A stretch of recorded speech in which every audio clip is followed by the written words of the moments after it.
the maintain brands for how we get access to, and I think it's very rewarding. It's a 10-part series. Okay, sorry, Brother Andrew introduced it. So, Brother Andrew.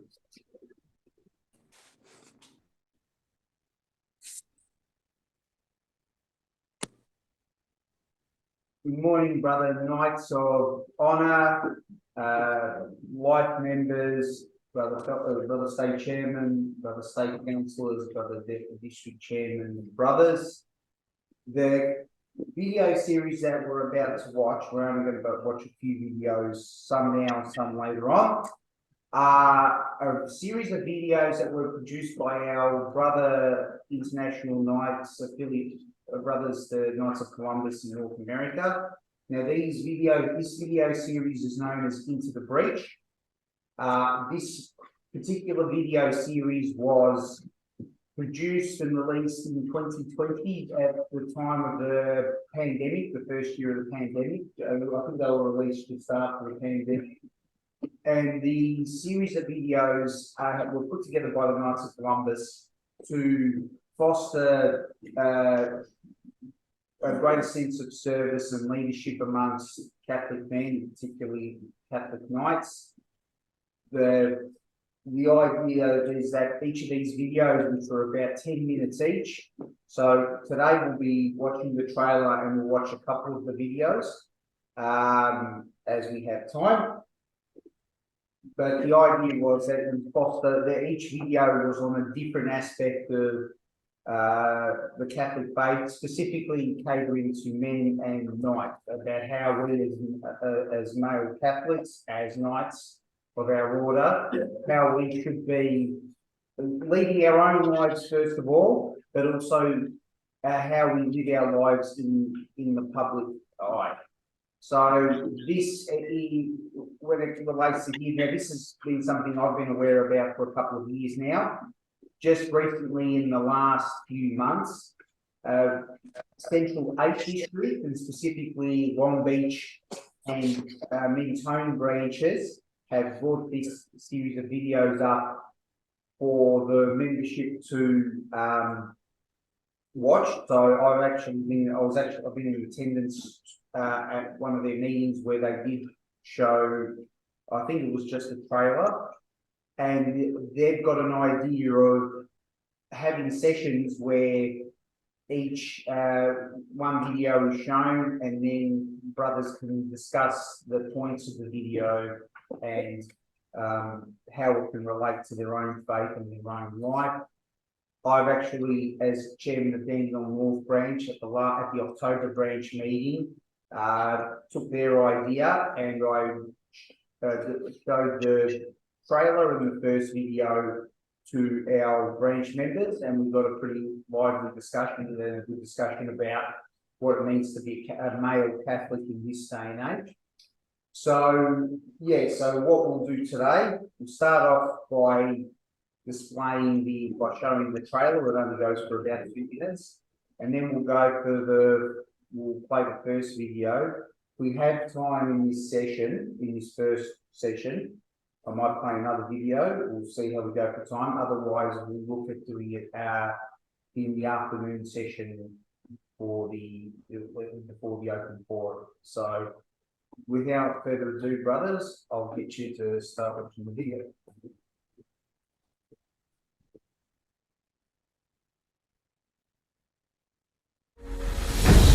There is a serious man crisis. 1 in 3 Catholic men that have been baptized have left the faith. If you're a thinking person, you've asked yourself that question, why am I here? To know him, to love him, to serve him. Not only does God have a plan for your life, so does Satan. I remember I went to confession one time and the priest just looked at me and he said, the devil wants to destroy your family, but he has to come through you to get him.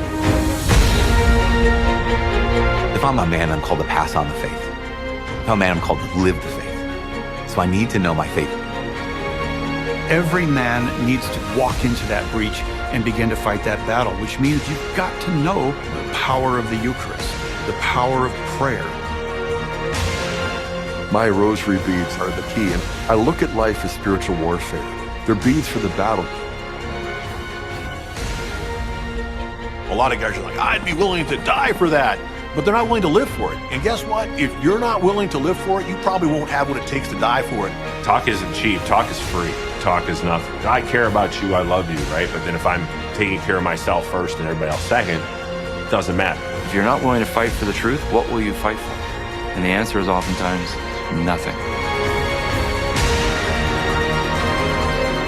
The need in the world is of men among men who can rise higher, who can see further, who can strive more nobly than others. They need not be many, they never were many, but though the few, they will rise and bring with them the whole of humanity.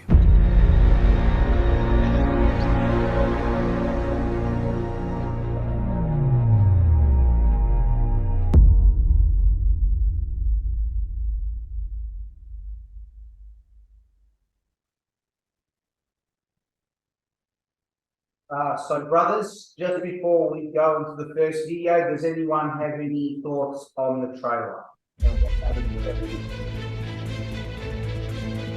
1 in 3 Catholic men that have been baptized have left the faith. So does anyone have any comments on the trailer and what they might expect, what they thought of the trailer, is appealing? Brother Peter Dixon, Wodonga. Yeah, I'd have a digression and say, is the volume too loud for us? What's that? I couldn't hear you, Peter. Your volume.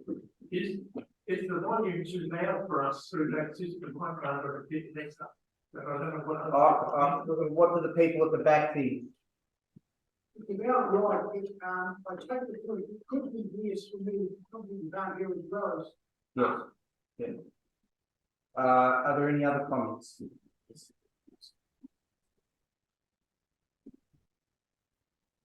Our brothers online, are there any other comments about the trailer, what they thought of it? What they think do they think it's appealing? Anything? No? Brother. My comment it said, you gotta have something to live for. Yeah. What did that say? What's that? 3 seconds out of 5 minutes. 2 minutes. But we've got to have something to live for, that's. Yep. What I can make out there and said that's. Yep. Probably the spearhead of the system. Yep. Anything else? Any other comments or thoughts? Brother Stuart? The point is made that one thing here in Europe is dropped out. Taking it, I think it is in the right direction, but we've got to change the father homes. This is this movement, this homily, still a lot in the way of this. Blend the two together, I think, and I'm all for it, but change. Any other comments? Brother Michael? I think the trailer did what it was intended to do, was to get us looking forward to seeing the actual first video. Yeah. Any other comments? I've got a comment that there's been a bit of vision of rosary and Eucharist, and I think it won't do any harm if we get that absorbed into ourselves. Yep. Okay, so we'll watch the first video. And we'll go through that.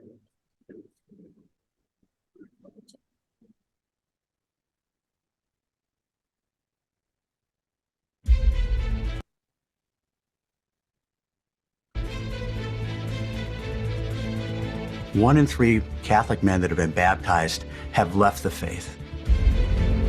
Imagine you're in a battle and 1/3 of the soldiers go AWOL. There is a serious man crisis. We want to be a hero. We want to fight for someone, for somebody, for a cause. Authentic masculinity is living for excellence. Ideally, this is living virtue. I would define authentic masculinity two ways. One is in the image of Christ crucified. That is masculinity. Second is the embracing of responsibility and not running from it. That is what it means to be masculine, is to embrace it and do your absolute best to live it to its highest purpose. To meet the needs of others oftentimes means saying no to self.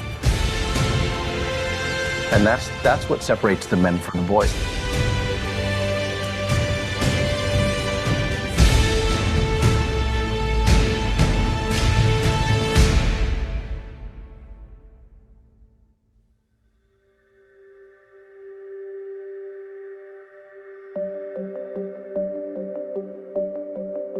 Boys think about themselves, and men think about others.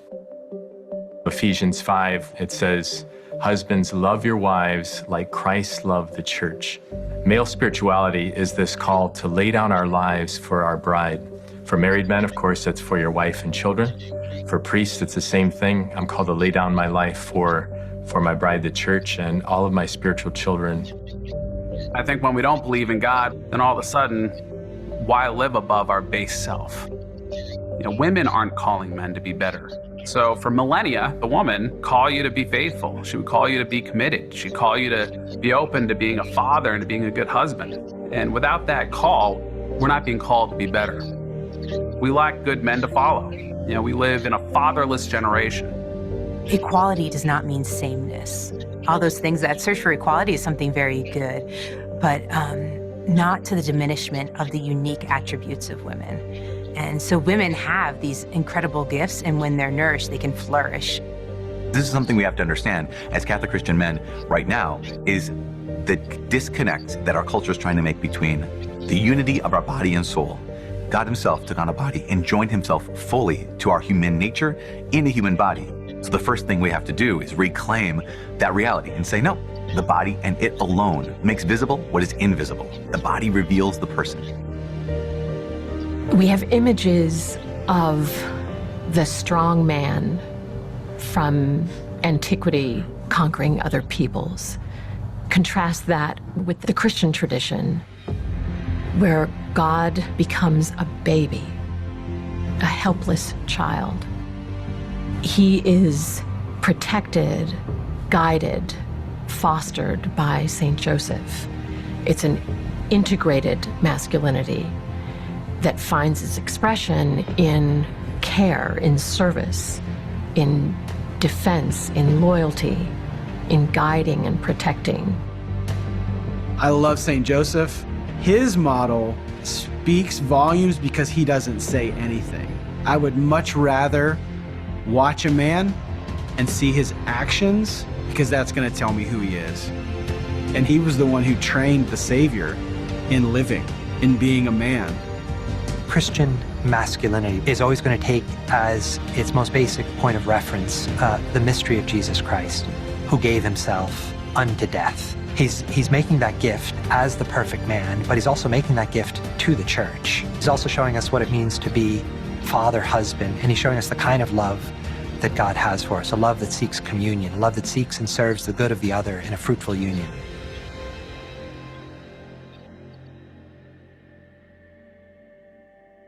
Grew up in a very strong Catholic family.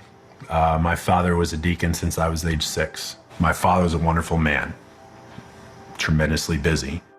There was a lack of direct fatherhood during that time. There's a lot of peer-on-peer education. And for me, I was too easily influenced by it.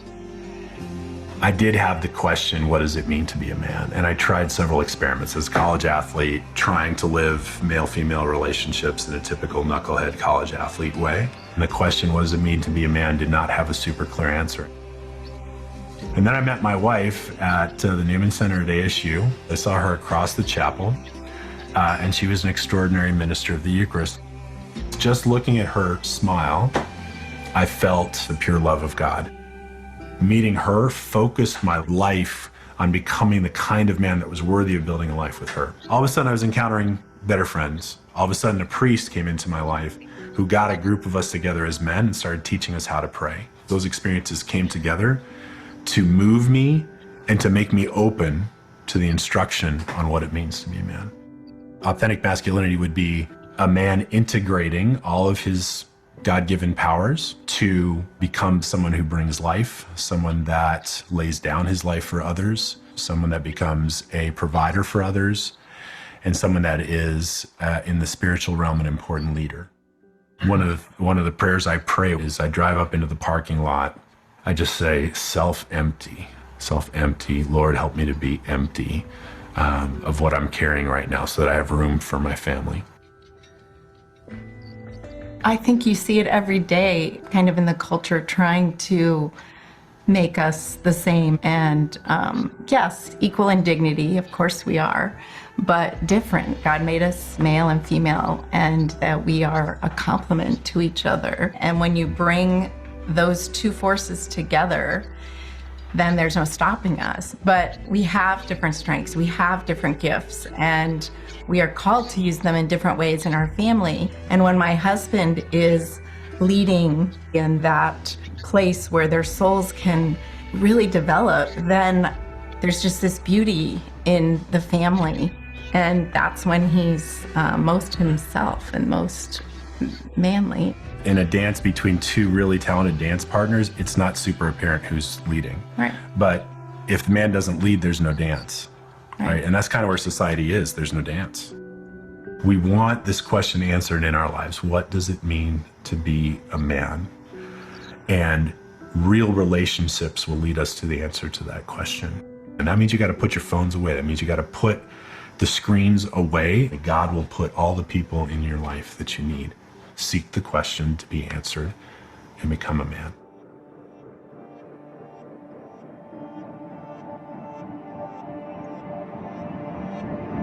The Christian faith has been watered down to make us think that love is allowing anyone to do whatever they want. We need to recognize that that's not what Jesus did. That's not what discipleship is about. We have to be willing to stand up, to bear responsibility, to proclaim truth, but to do it in love. And I think we take that and we think that Christianity is weak. But when we look what Jesus did, they strike him in the face. He stands up, confronts the man face to face, stares him in the eyes, and says, "Why did you hit me?" A man is defined by the ability to act. The opposite of manhood in the Catholic tradition is effeminacy. And what is effeminacy? It doesn't mean to act like a woman. It has nothing to do with being feminine. There's a genuine virtue to femininity. And effeminacy is not being feminine. It's a softness of the will where I become habituated to wanting to be entertained and to be basically more and more passive. We've taken the masculine, fatherly, paternal images of love out of the equation, and we have only half the vision of what authentic love is. And we end up with a soft Christianity. Our masculine nature means something because it's for something. And the fact is that God wanted that reality to be so obvious that he stamped it into our bodies. You see that God wrote into our physiology that calling, that end, that purpose. And then we ask ourselves, well, then what's the fullest and most integrated expression of that reality? Authentic masculinity is found in fatherhood, right? Like fatherhood is the end of masculinity. And so within that context, then masculine love takes the form of being a protector, being a provider. We still need to be providers and protectors of our families because it might not be a physical enemy. It might not be a soldier or a burglar who's trying to break into our homes, but it might be the internet. We are called as men to protect our family. We have to attack Satan. We don't sit back and just try to ward him off, but we go forward with our faith. We put on the armor of God and every single day try to slay that dragon. You hear terms like domestic church or to be provider, protector, spiritual leader. It can be a little intimidating. The temptation can happen and can come which says, I'm not like qualified. I'm not one of those super Catholic guys or one of those strongly spiritual men. And that's definitely not of the Lord. Every man is called to face that demon there, that intimidation demon or that lie head on. And to say, Lord, have you made me for mediocrity? Have you made me for nothing, no big deal? Or have you made me to bring greatness into the world? First thing I would say to a guy that thinks this is too big for him is it's not. Like, you're made for this. You are made for greatness. You're not God, and don't think of yourself as God, but you are made in his image, and you are made in the image of the Father in a particular way. So you are made for this fight. You are made for this battle.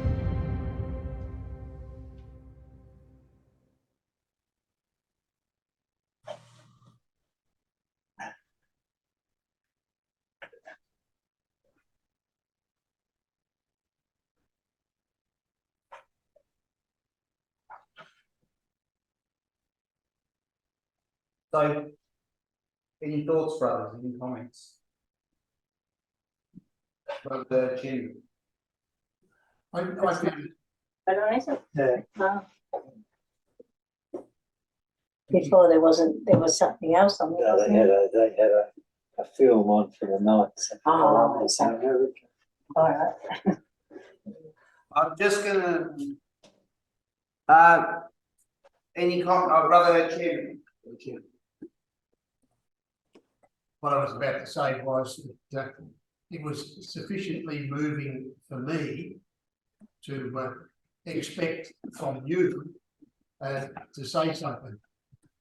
I think it might have been a waste of time if you weren't moved and you don't have something to say.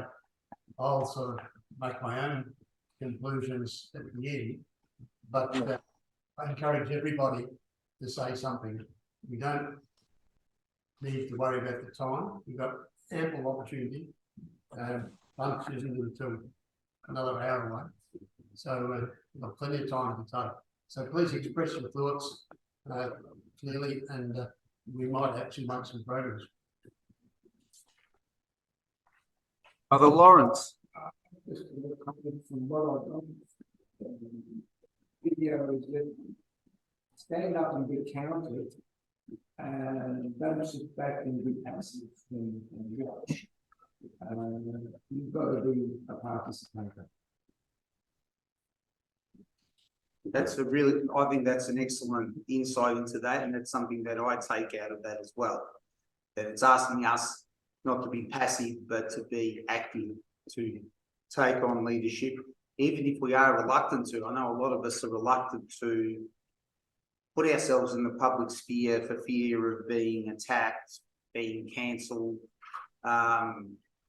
It's a very real thing, especially nowadays where being Catholic seems to be the counterculture, not the culture like it used to once be. So yeah, that's an excellent insight. Does anyone else have a comment they'd like to make? Brother Dominic. One of the comments I found really significant was that authentic masculinity is found in fatherhood. All of us, or most of us, are parents, and so that's where the authentic masculinity should be. And also, it said that we are made in the image of God. So when we think of God the Father, we are made in that image. So that is very well explained in that video. One of the things we should note that, when you talk about fatherhood, that's an example of strong masculinity being a strong father. What we've seen throughout the last probably half a century within the Catholic Church, and it's probably true of other faith denominations, that if it's just the mother that goes to church, in a particular family, if it's only the mother that goes to church, and not the father, the children are less likely to go to Mass themselves or their own back when they grow up, than if it was the father who went to Mass and the mother didn't. Studies have shown that, if it's only one parent, if it's the father that goes to Mass, the children are more likely to follow. So there is an example there of leadership, that children do look to their fathers as the leaders of the family and are more encouraged to be active in their faith if their father is more active in their faith. So that's one outcome, that's one example of where being a strong father is very important in life of the Catholic faith. Does anyone else have a comment? Brother John Berry.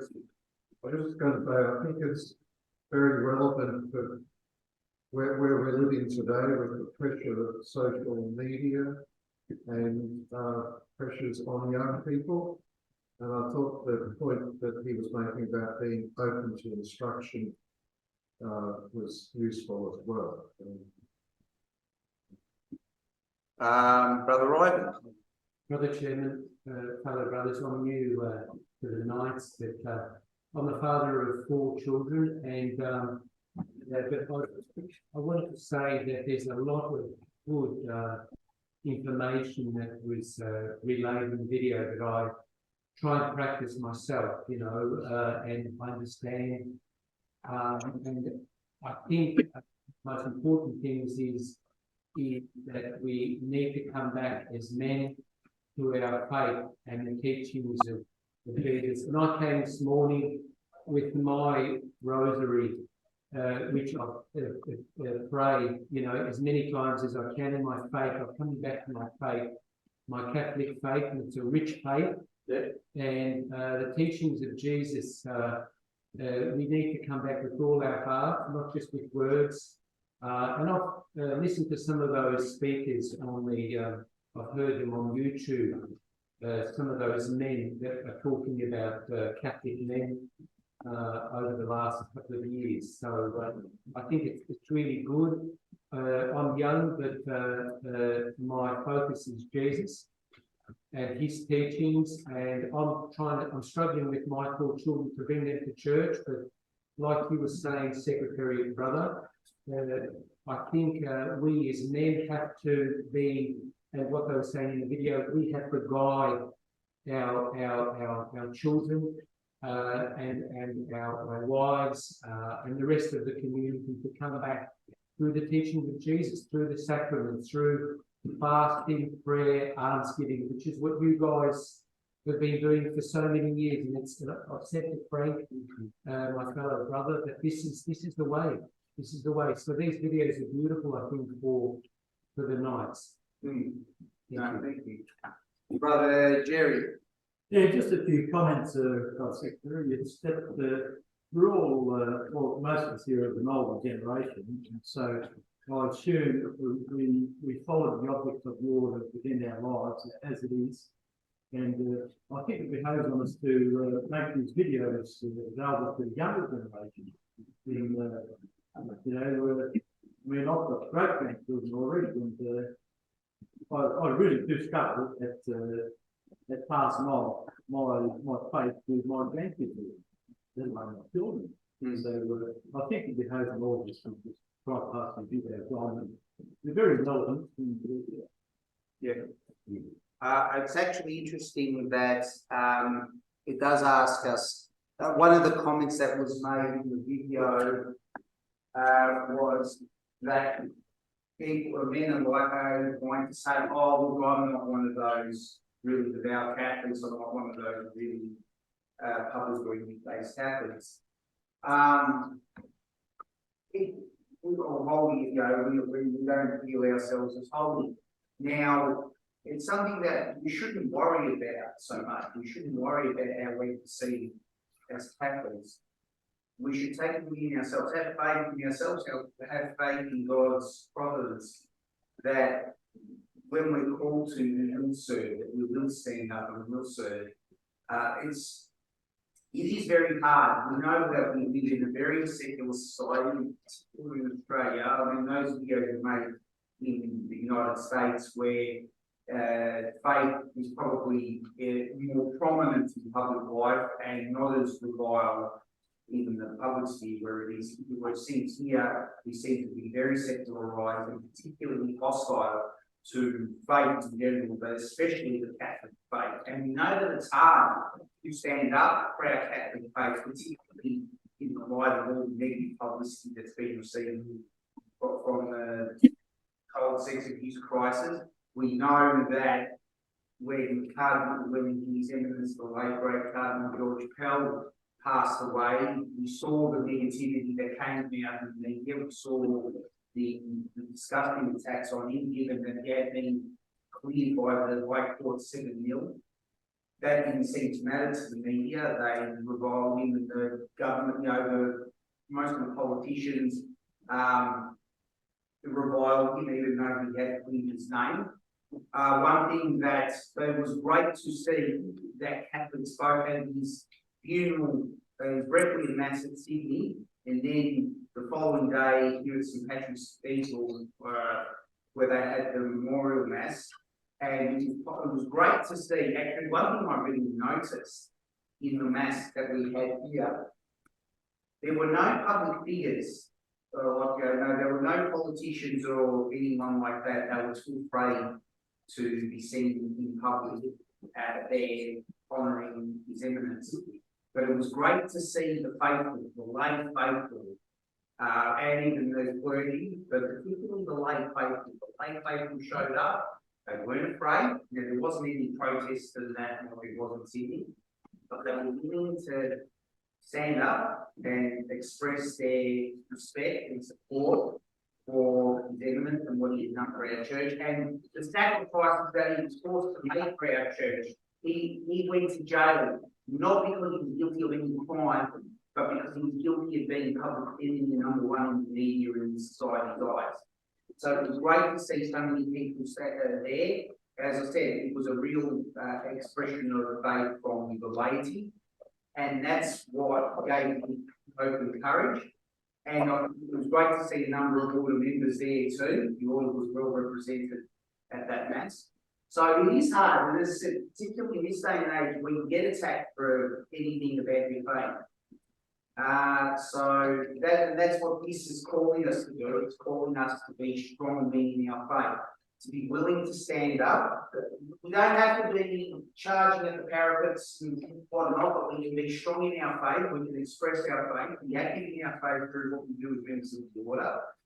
And that's how we express our Catholic masculinity, which is a mixture of compassion but strength as well. So, does anyone else have a comment? Brother John. Brother Jerry, when you were talking before, opened up with a point which I think is very valid, that we're an older group. I'll come back to that. The first thing I would have to say is, I'm really sorry that we weren't listening to an Australian film, that we're being Americanized. We can take the themes out of that, and I think that that's what we're doing so successfully. The other thing, as you were speaking there, Brother Andrew, you were bringing it right home. Cardinal George Bell. No, and to actually acknowledge what that man did, the way he stood up to evil and the press, was something that we can only aspire to. But coming back to what Jerry said, as grandparents, and all those who are grandparents can probably put their hands up and say, yes, I've got grandchildren. When you have the grandchildren and you've taken them somewhere and you're bringing them back, you pass the church and you all of a sudden find the car pulls in. They say, what are you doing, Granddad? I thought, I thought you might like to look inside the church. Oh, what's that? And you take them in and you start to explain things. They look at the Stations of the Cross. And they look at the cross behind the altar and say, no, what's that? You explain it, that's Jesus. Now, they'll take in as much as they can take in that short time. They're not getting it from their parents. But hey, if we skip that generation and start to influence our grandchildren, we can be achieving something. We all have a role. All we're going to do is step out of the comfort that we're in and make sure that we skip our kids, if they're not practicing Catholics, and we start to influence our grandchildren. Because I think they are our future. Now, our children may turn around. They probably all went through Catholic schools, but they've drifted away. They might go Christmas, Easter. They might go to funerals, but that's about it. They don't see anything else in the church. They find listening to a sermon absolutely useless. And some priests are a lot better delivering homilies than others. So we have a role. We can engage our children, but let's work on the grandchildren. That's the message I believe. Thank you, Brother John. That's excellent. And Brother John makes that point.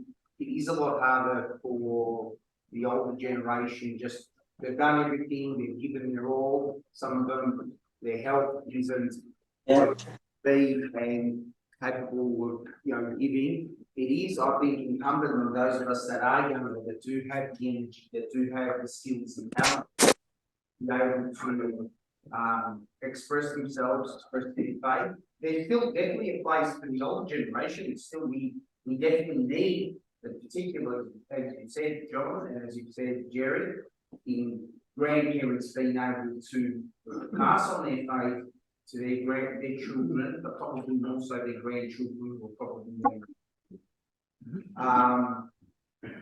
That generation gap is something that does need to be bridged, and it's important for all of our leaders to try and bridge that gap. At this point, I'll ask if there's anyone online that has any thoughts or any reflections. I might ask our past International Alliance president who's on Zoom. Does he have any thoughts? No, Brother Colin. Yes. As the past IAC president, do you have any thoughts on that video or any thoughts in general about our role as male Catholics in the public sphere? Yeah, I actually liked it. I thought it was pretty good, actually.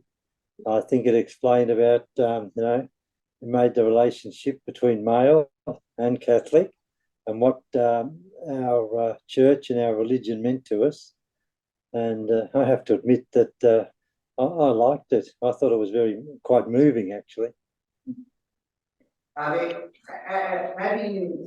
experienced what other orders around the world do in terms of their masculinity and faith, how do you think that we can apply that here? Or do you have any comparisons with other nations or other countries in how their orders that go about their role as males in society?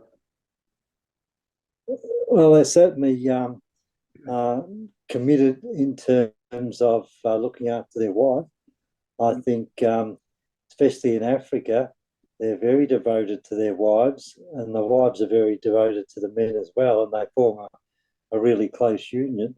And I'm not so sure that really happens as much in Australia, but I was taken back, especially, as I say, and in the deep South America anyway, the Knights of Peter Claver. There seemed to be a very close bond between the husbands and the wives, and they were both involved. They were both involved in either the women's sections of the Knights or the men's sections of the Knights. And as I say, I don't think that bond is as deep or as in Australia. Should I say, in Australia, the bond is not as deep as what I saw in Southern America and in Africa. Thank you, Brother Cole. Now I'll go back here. I'll ask Brother Bill Lanigan. By the way, I'd like to set out what's our Could you just speak up a bit, please? So just. I'd like to sit down and watch it on my own and read the subtitles. Yep. Now, in the way you send us. I'll provide the link with the follow-up items from the state conference, definitely. Yeah. And then you can watch it all at your own leisure. The other thing is we want to try and encourage branches to have sessions with their members, or at least encourage their members to watch those videos and have discussion points about those. So, no, definitely. And that's a great idea that's come out of one of our districts, some of our branches, Brother Michael. Thank you, Brother Chairman, Brother Andrew. After watching that video, I thought it comes with an idea. I think it'd be useful for me to see if I could show some of it to my parish priest. Because in our parish at St. Gibbons in Hampton Park, we've been involved with the search program, which is a series of about 7 videos about just explaining about the faith. And so it's trying to encourage people who already have the faith to have a biblical faith. We've also been showing it to the RCIA candidates as well. But I think these videos could be a good follow-on from that, particularly for men. I know there's quite a few men of all ages in our parish, probably are a bit fortunate compared to some parishes. We have quite a few young men bringing their families to church, but it might be good for them to just get a bit of more, strength and motivation to keep persisting and lead their families in faith. So I think I'd be interested if we could have a copy of that to take it to our parish priest and say, the knights would be prepared to run this, in the parish if we've got, with your approval. I think that's something we could even do in our own parish. We wouldn't need lots of us, but like it says in the video, you don't need lots and lots of men. You just need a few who are committed, and they can lead the others. So we might be able to, and hopefully, as Brother John said, it's a very good video, but it'd be good if we could present this to our fellow Catholics here, Catholic men, and there might be some really talented men here who could make an Australian version. Like, as we know, you've got people like John Smythe and George Grantham, and people who are very good with use of technology and media. I'm okay with pen and paper and things like photos. Virus. Yeah, but we do have talented people there, and then out in the community, and they might make them motivated to be involved with the Knights if we're pushing these positive messages, and they can use their skills to help them. I fully agree with that. Possibly even now rather than in America. Yeah, I mean, I know it is because it's American. It does tend to appeal to that sort of rah-rah patriotism. Yes. And Australians aren't as much like that, although we learn a bit from that. I'll take one more comment, Brother Tom. Right. Brother Chairman and Brother Andrew. Great to hear from our new member over here, Brother John, leading into the night. But I've got a totally different approach on this, what it hit me with. It hit me, and I don't want to be political, but you look at the Victorian government, what they're throwing at us over the last 11 years, whatever it is. Same-sex marriage, abortion, and abortion at 24 weeks, and now and on euthanasia. Yep, and such. And then really the other thing that hit me, the chainsaw cutting trees down. Well, the Victorian government has banned that in the timber industry across Victoria. And it just shows to me that we haven't got to talk to their families or that. Here we've got this government is supposed to be put in place, nearly banned everything what we were looking for. And I know I might be sarcastic the way I was thinking, but it's very hard that when you've been in sort of up there with it, in positions where I've been with the government and that, to see what is happening. On the family side, I'm one of the very, I suppose I could be lucky my 3 children and grandchildren are all attended the sacraments. And I don't put praise on myself or my wife. It's just the chance we give them through schooling. And I think the way they've brought it up themselves. And it's it's hard with other people, to say it and they're disappointed. But we've just got to stick with it, I think. But that's just that video then. Just I couldn't help but think Andrew's and his government. I'm sorry, but that's my thought. Very hard on it. No, thank and you. he walked away from everything. Well, thank you, Brother Tom. Andrew? Yeah. You want to make a comment now, please? Yeah, just quickly. Brother.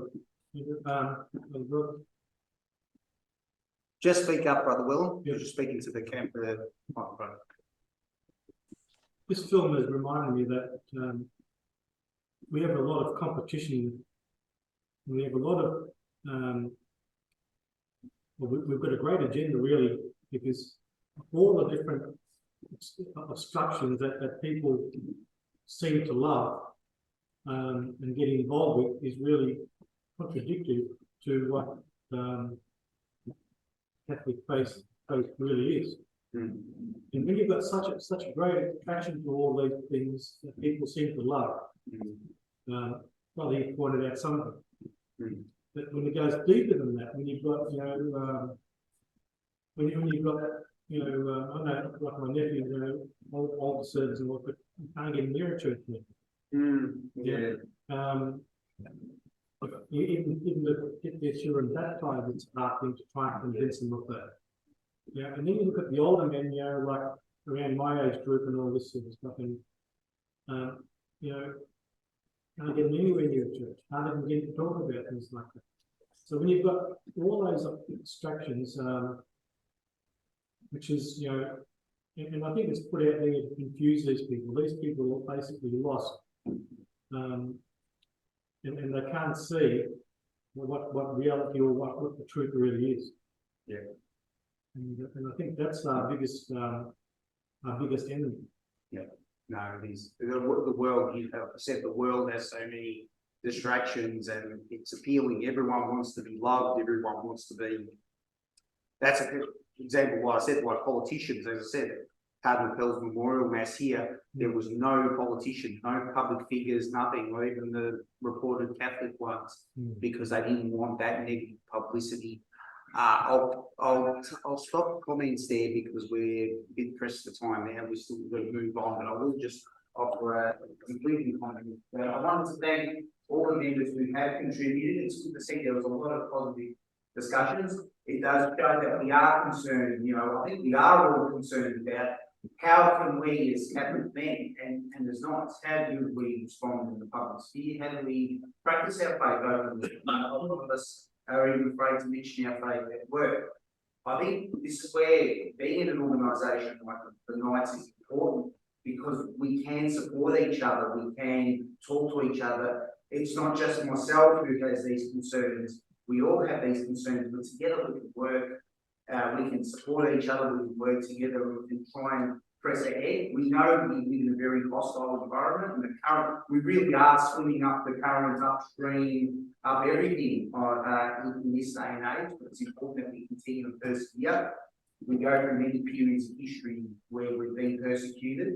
This is probably an easy one compared to other periods throughout history, so we should be grateful and thank our lucky stars and count our blessings that it's not as bad for us as it has been in previous generations. So we just have to persevere. So thank you, brothers. We'll look at, we'll take some questions now and we'll